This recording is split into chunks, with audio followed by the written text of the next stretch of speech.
Good morning. Thank you for letting me hog some time today. I think I've just found my first 50 key informants for the research project. About 10 days ago, I rang EOS, having seen a note about the conference, and asked if they could do me a favour.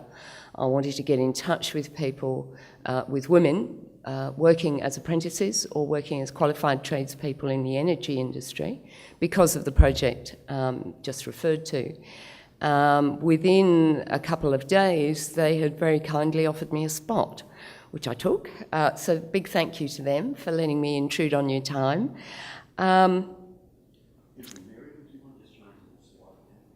Oh, sure. Where is it? There we are. Okay. All right.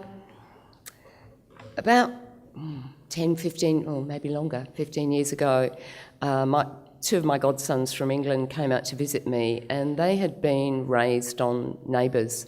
They were dead impressed by the fact that Ramsay Street had a very glamorous auto mechanic who somehow or another managed to maintain Farrah Fawcett hair and a little smudge of oil on her nose.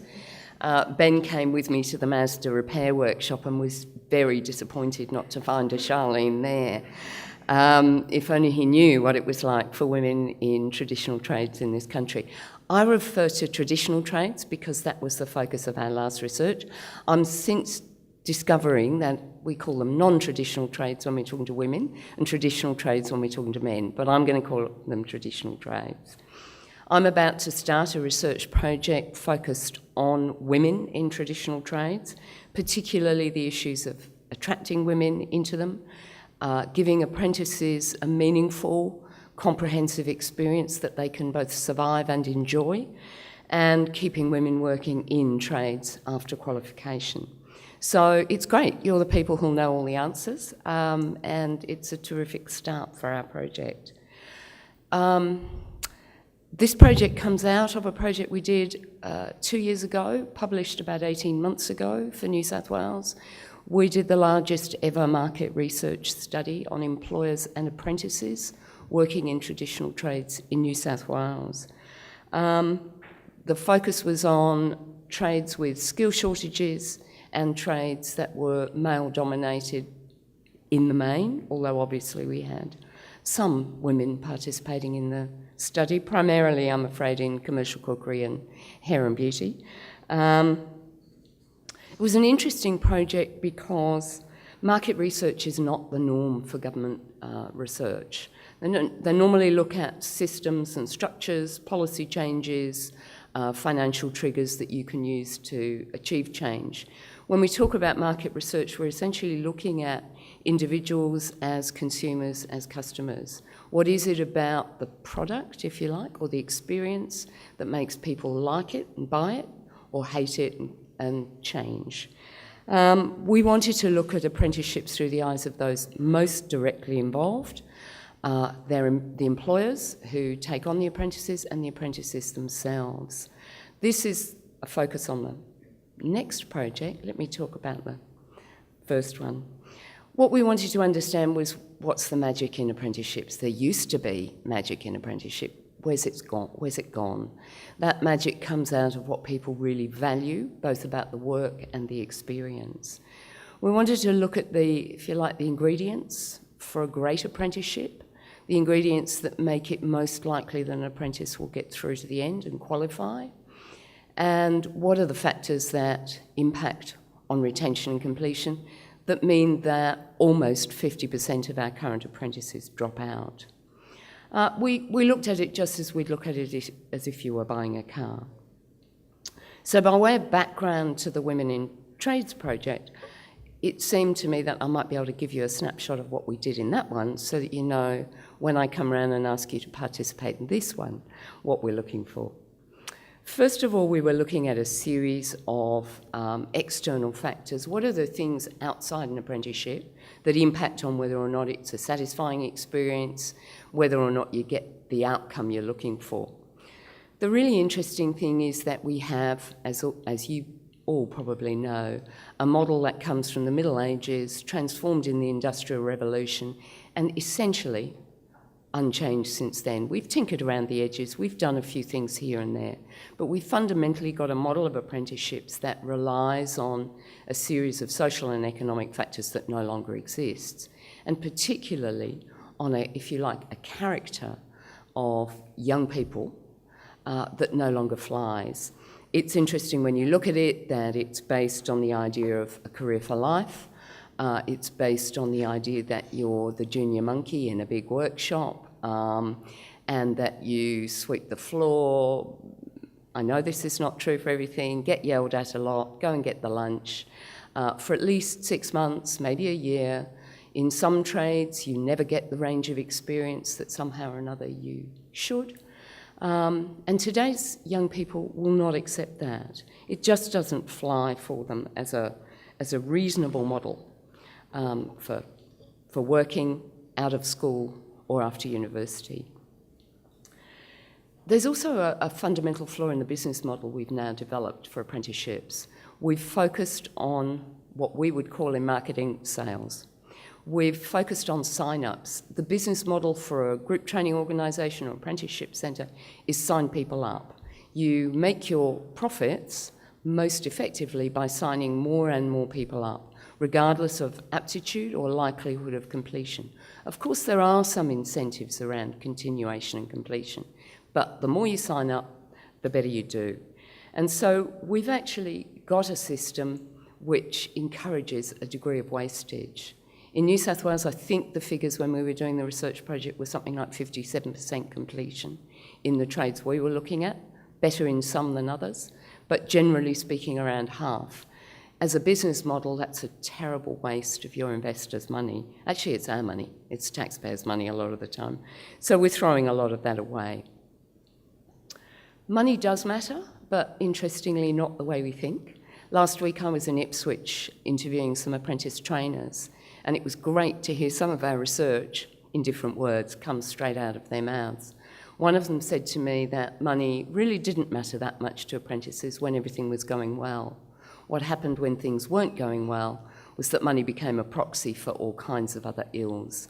And that was what we found. While there's a lot of conversation about bad apprentice pay and from employers about how much apprentices cost them, in fact, that's not the case.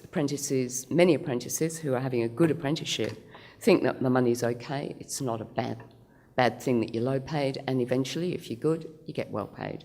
For employers, the story's a little different, but I'll get to that. The boss, funnily enough, critical factor.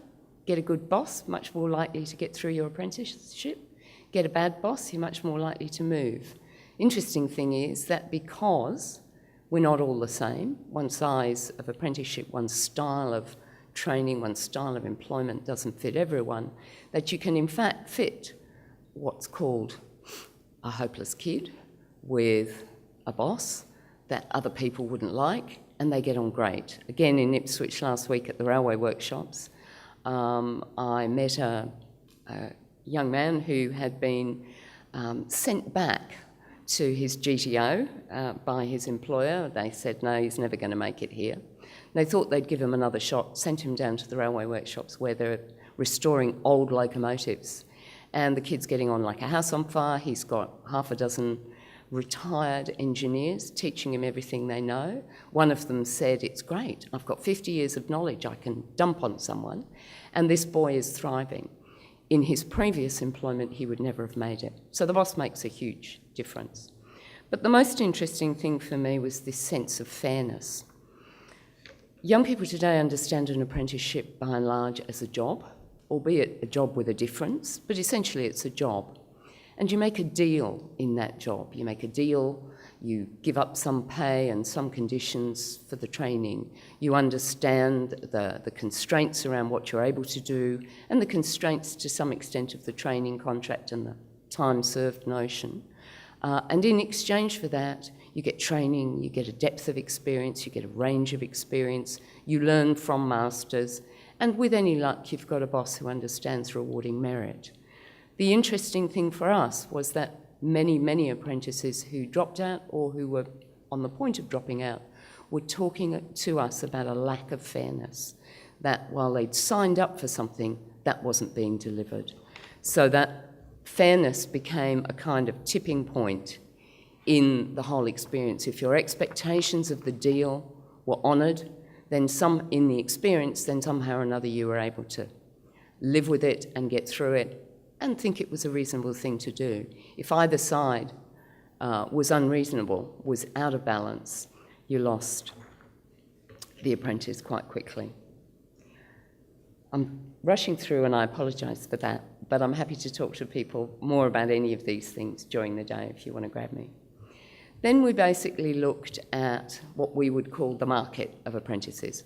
Who are these people who are signing up for apprentices? What do they care about? What do they value? What do they think? What do they believe? What do they think is going to happen to them? And what are they expecting as, if you like, the payoff? What we do through the quantitative research is look for, through a broad range of questions about who they are and what they like and don't like, two dimensions. We're looking for their attitudes and values around both the apprenticeship experience and their expectations about work, if you like. What do they like? What don't they like? What do they want? And how is that working out for them? So it's a set of values and attitudes, if you like. What you believe, what you think. And then we segment that against what they do, the extent to which they are determined to stick their apprenticeship out and finish it, the extent to which that commitment is wavering. And what the research showed for us was 4 quite distinct and different groups. When you're segmenting the market, what you're looking for is the things that make people different from each other, and then the things that make people similar to each other. So a segment is a cluster that has lots of things in common, but is distinctly different from the others. So while it looks neat, obviously it's not that neat, but we have a kind of line around both commitment and positivity to negativity. And I'll just talk you through these segments. I hope you recognise some of them. What's great is when you do this and somebody goes, oh yeah, I can put a name to that one, I can put someone in that group. It's awful categorising people, but you know. The first group are both positive, and I apologise for the photos, they're stock photos, and I'll make a confession a bit later on.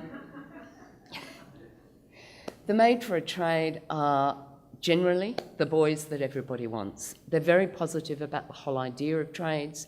They very often come from a background or a town or a neighbourhood or a family where trades are both respected and valued, and they've messed around in holiday jobs with uncles or dads. They've done things like this.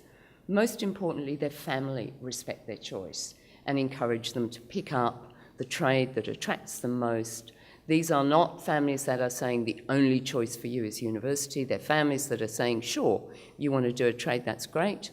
I often tell a story of another godson in England whose parents are both doctors, and there was no question that he would go to university. Very bright boy, went to Oxford, got a double first in classics and philosophy, handed the degree to his mother, and then went off and signed up as an electrical apprentice, which was what he'd wanted to do all along, but an unacceptable choice to mum and dad.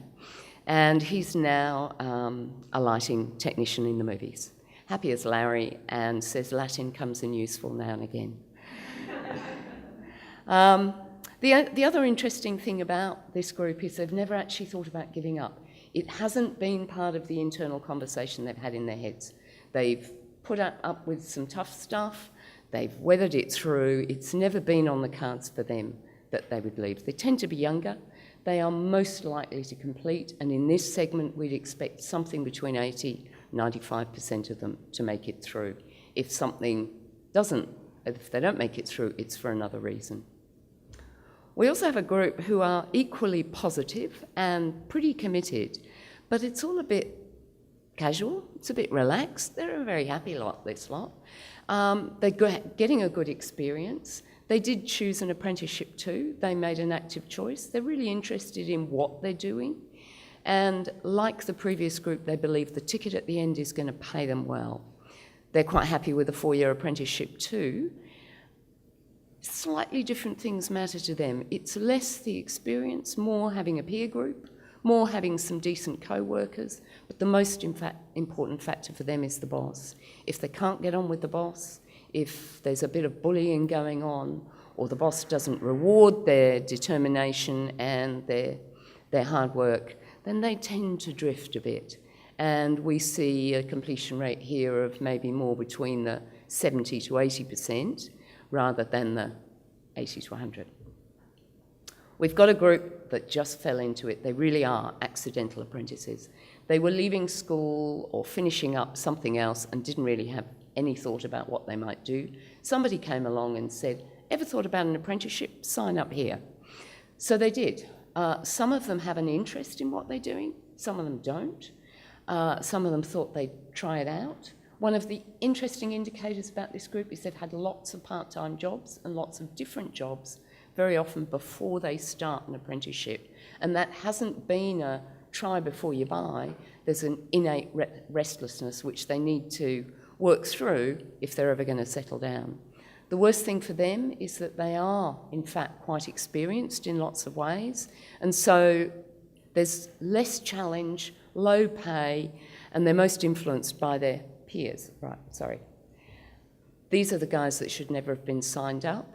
24% of our market who really just fell into it should never have been there. Everything about the apprenticeship sucks, and they're very unlikely to make it past 6 months. They think apprenticeships should be shorter. Let me talk about the bosses very quickly. We did the same kind of segmentation. We have the great boss, the one who understands an apprenticeship. Interestingly, this is where money does not matter. They can make a return on investment almost straight away. They are realistic, well-informed, they've got a good training plan, they get very high completions. Most importantly, they have very strong recruitment practices. At the opposite end of the spectrum, we've got a hard-nosed bunch of guys who are, in the past, apprenticeships need to be the way I trained. They don't make money on their apprentices until 4th year. They very often, in fact, never get them to 4th year. They turn them over in the 1st or 2nd. They take no advice, but they think they're great at what they do. It's very interesting that they listen to no one, rate themselves highly as a boss, and their apprentices say that they get nothing out of the experience. And then there's the lost, the guy in the middle who's well-intentioned but confused, uncertain about his responsibilities, unsure about how to really manage an apprentice or manage the apprenticeship. So our next job, our next research project, is to take that approach, build on that research, and apply it, if you like, in depth to women, both in trades as apprentices and working in trades. We need to do some one-to-one interviews. We want to set up some what are called affinity triads, which means we ask one of you to find 2 mates and we talk to you as a threesome. And we want to talk to some women who have been successfully working in traditional trades and also ask them to introduce us to their employers. So that's the favour I'm asking from you. I'm going to be here most of the day, and I would love to be able to talk to all of you, and hopefully some of you will agree to participate. And interestingly, even though it's a New South Wales project, they don't mind if we talk to people from Queensland, Victoria, or even WA. So thank you very much.